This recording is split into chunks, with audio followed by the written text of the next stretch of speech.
শিক্ষার আলো পৌঁছে দেওয়ার লক্ষ্যে গড়ে উঠেছিল এক স্কুল, কিন্তু অভিযোগ এখন সেখানে পড়াশোনার বদলে চোখে পড়ছে অব্যবস্থা, ফাঁকা ক্লাসরুম, শিক্ষকদের গাফিলতির অভিযোগ এবং মিড ডে মিল নিয়ে প্রশ্নে তেলিয়ামুড়ার হাজারাপাড়া সিনিয়র বেসিক স্কুল।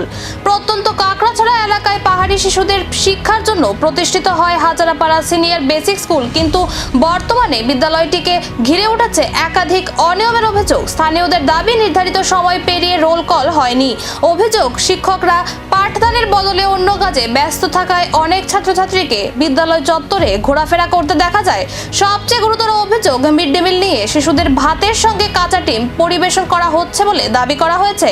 এছাড়া সংবাদ মাধ্যম বিদ্যালয়ে পৌঁছানোর পরই শিক্ষকরা দ্রুত শ্রেণীকক্ষে ঢুকে পাঠদান শুরু করেন বলে অভিযোগ।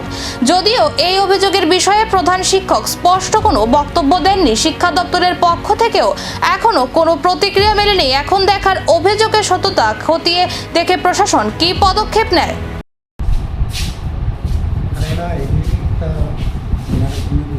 হ্যাঁ,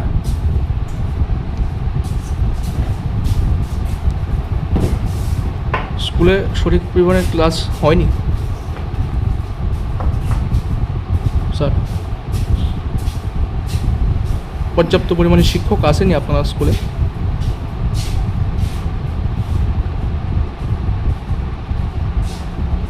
কতজন টিচার আছে স্যার?